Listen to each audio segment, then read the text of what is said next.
a tool that a politician. Two spectrums to this strategy, to the current strategy. One is total lockdown for maximum, just freeze everything to try to save lives, not letting and trying.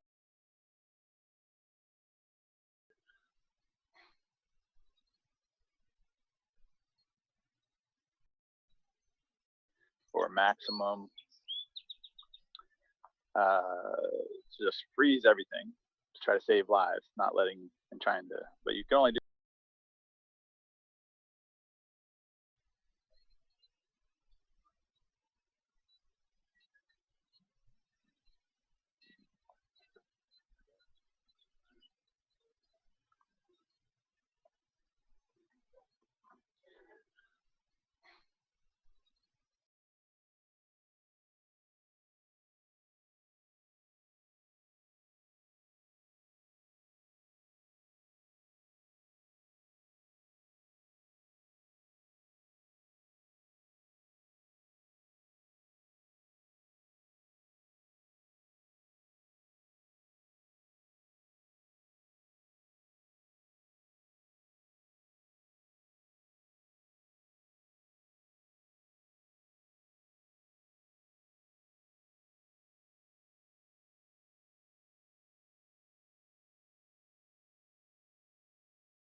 which is basically you treat every economic zone like its own little country, and it's released. I mean, it's just a strategy, like just like randomly, without knowledge, without insight, and just letting the disease.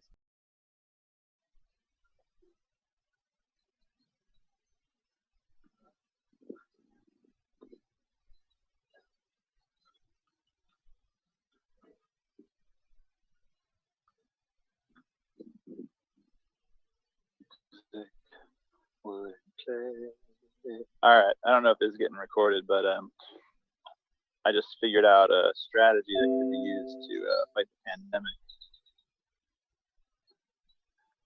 because there's two spectrums to this strategy, to the current strategy. One is total lockdown for maximum, just freeze everything to try to save lives, not letting and trying to, but you can only do that so long. And the other side is just let everyone run around like crazy and get herd immunity, just let it run its course. Those are the two extremes. Now, what is the middle course?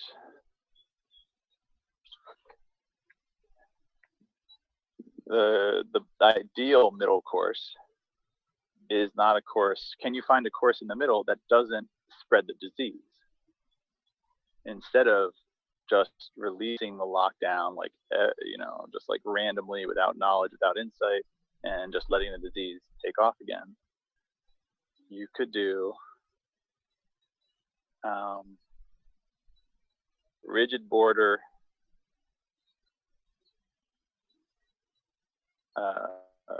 rigid border staged release by county.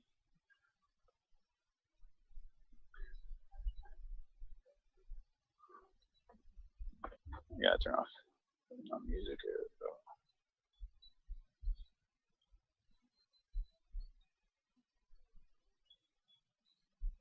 All right, now I gotta check YouTube because that might have like ended my YouTube broadcast.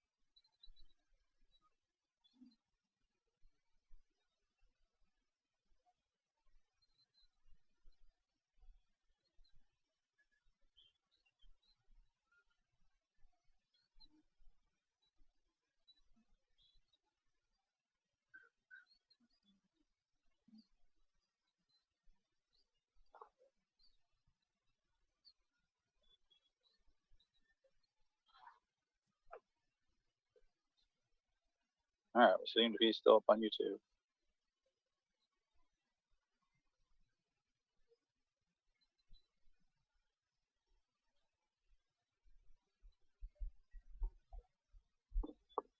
Okay, so here's a staged release. I mean, it's just a strategy you could try. You instead of saying 14 days of declining numbers and hospital capacity, which is the current criteria for a state to reopen, instead you're much more fine-grained and you go county by county, or you split up the entire country into reasonable economic zones, as small as possible, really. And you design these economic zones to work for the strategy that you're going to implement, which is rigid border, stage release lockdown, which is basically you treat every economic zone like its own little country, and you don't allow movement. You keep everyone locked into their counties because they're already locked into their counties, right? But what you can do within a zone, if you get their cases down to, say, what we got in Jefferson County, which is down to 0 new cases within 15 days, and so we are reasonably clear. We need to prevent new infections. So you rigid the borders and say within this zone, businesses can resume, and you might even be able to open up restaurants and stuff, and allow people to do full economic activity. I mean, that'd be high risk to go that route, but you let it go, and then you wait for each county, and you do not allow people to go between the borders. So if you like picture a mosaic of 1,000 counties, and you release it county by county with rigid borders. You don't allow cross-county traffic in the U.S. This is a temporary, restriction on transportation except for deliveries of food, essential items, and you have to truckers and anyone that's doing those kind of deliveries, you have to be there very thoroughly screened and tested. So you could do it. You could have like you would be preventing people from going different places in the U.S. rather than locking down businesses. You'd go region by region, trying to create green zones of completely clear of pandemic. Kind of the way you would on if you had a if you had a pandemic on, say we colonized Mars one day and we had or the moon and we had all these bubbles, these air bubbles. You would literally just close off the air ducts, the air exchanges between them, and the people traffic.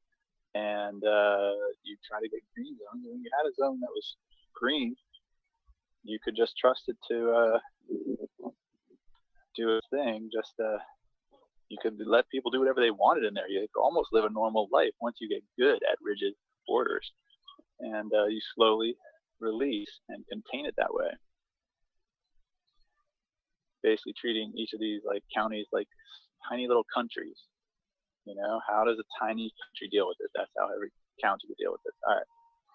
So anyways, we could model this out in a game, a board game that's called Pandemic. And it starts with, let's say you are in charge of a country, and you could simplify and just say you are in charge of a country. You're national leaders, 184 countries, pandemic. What rules do you impose on your borders, within your country, and play the game out to the end. You also would include in this, you only need a couple things to make this a really fun, interesting game. You need a board with the world, different color, piece for the pandemic spread, and money, Monopoly money for each player.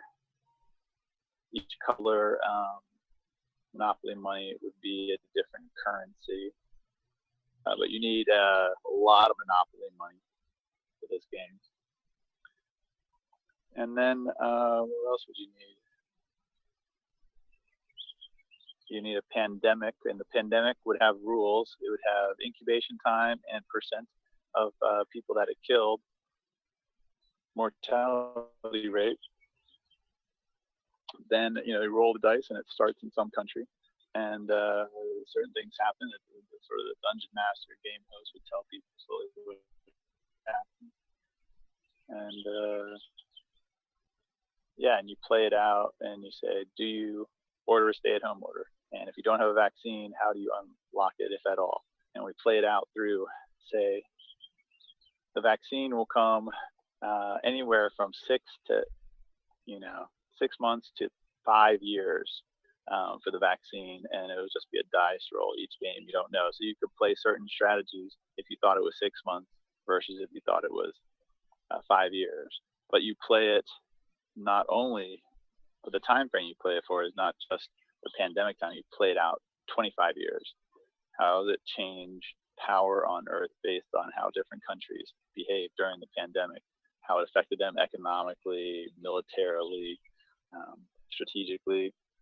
How did they handle the pandemic years, and how did that affect their future? The choices made now are being amplified for generations to come.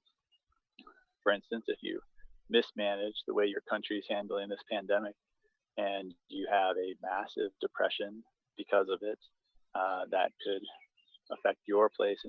And if this depression only lasts 6 months, that's one thing. If it lasts 3 years, that's another. And how is it going to affect your national debt? Obviously, how is it going to affect how many people die? How is the number of people dying going to affect the psyche, people that survive? And how is this going to affect relationships between countries? Are countries going to blame other countries for their for deaths in their countries? There's always the question of, will there be bad actors who take this moment of pandemic to try to increase their power or position in the world? this internationally. It could be a country invading another country. It could be radical groups doing radical things. It could be within your country, one part of government trying to seize more power from another part of government. We're seeing that with Mitch McConnell and his desire to have the states go bankrupt as part of their resolution to this crisis.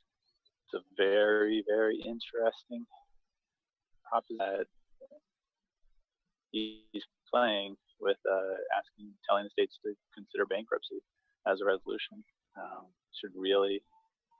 That's a serious chess move on the game field of U.S. political life, and the consequences of that, even threatening that move, is really interesting. If you just let yourself think about that a little bit, play out what would happen if the state actually, if that's really an option. Is that really an option for states to declare bankruptcy? Think about if a state literally is out of money and they're trying to fight a deadly virus, the equivalent of fighting an alien invasion. They don't have the money, and they have to start firing police, firemen, and all sorts of critical workers because they're out of money. But they're so far out of money that they have to declare bankruptcy. There's literally there are billions of dollars, in a deficit, unlike anything states have seen before fighting this pandemic. And McConnell wants them to declare bankruptcy. Tell you, governors, if any of you are clever, you would immediately declare bankruptcy. Every state should immediately declare bankruptcy for the duration of the pandemic. Do it. Just do it. Think about it. Declare bankruptcy immediately. All of your debts, hand them to the federal government and say, we're trying to fight a pandemic here, and this is our situation. Do you have a suggestion, kind sir? Federal government, these are all our debts, $20 billion, because we're fighting this pandemic. We have no money. What is your solution, Mitch McConnell? What would Mitch McConnell say? Okay, well, we're not going to pay your retirement funds, your pensions. We're going to get rid of those. Go ahead, Mitch McConnell. Toss out the pensions of thousands of retired state employees of any state, California, New York. Just do that. Go ahead. Just see what happens if you try to throw out the pensions, the retirement accounts of every retired state employee in California, because you believe it's unfunded. Is that really going to work out for you, Mitch? Have you thought this through? Have you really thought how that's going to work for you? That's going to give you the power you want? Every state, just declare bankruptcy right now. Hand it to the federal government. Let them have the responsibility of either finding money to give you, or just doing some brutal economic cuts like that. Just call Mitch McConnell's bluff immediately, because the solution the states are saying is, could you please just give us money? We are fighting this thing. It's the equivalent of a war. It's the equivalent of an alien invasion. And you're forcing the states to fight it without the one thing that nation states have going for them, which is infinite money in an emergency. It's called the ability to create money. The Federal Reserve has it. Magically can make money. That's why nations exist, to be able to fight wars like this. And they create money to be able to fight wars like this, because you can create infinite money, because your pretend money is less important than the lives of the people that your nation state theoretically exists for.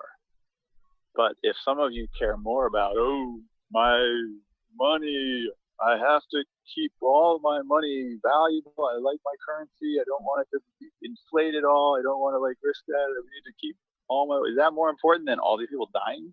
No, it's not more important. Make more money. Give it to these people that are fighting this war for you. That is what a state exists for. And if your nation state is no longer doing the one thing it can do that no one else can do, which is give you money when you need to fight life and death things, then it's not serving you at all, and you need a new nation state. That's how it works. We, the people, create this nation state to basically have the secret ability to make infinite money so we can fight and protect ourselves if we want to, and we have a money to do transactions with. You have a monopoly over this power to create infinite money. If you're not going to use that monopoly power when it's needed to save lives, then you are not functioning as a functional nation state. You're using that money for some other purpose. So we need a new nation. And so every state could immediately secede. Just declare bankruptcy or secede and create your own money. Maybe all the states could create their own currency. They could band together. The new United States currency. And, they could just appoint a new Federal Reserve and say, sorry, old Federal Reserve, this is the new United States with the new Federal Reserve. And we're going to start out with a new currency. You can keep your old crappy currency. We're creating a new one. And all the states secede, leave maybe Washington, D.C. Or whatever, leave whatever states want to stay in the union. Let's just do it. Just secede, make your own currency, use that money to pay your taxes, to do transactions in your state. Use cryptocurrency so it's not like as corruptible, something rock solid. Some states could form their own union, maybe California, Oregon, Washington, maybe even like if this, it could be like other countries could shift in. Anyways, Mitch McConnell, this is what we need to now think about, because you're throwing around state bankruptcy. We need to start thinking about state secession and a new union and completely reforming the government of the United States. Because as Andrew Cuomo said early on in this, you basically,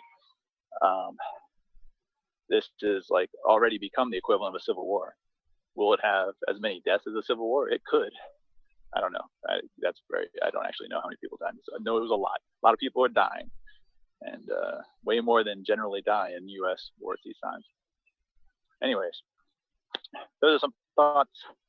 Hope you have some too. That's off for now. Feel free to tell me your thoughts in the comments. Thanks.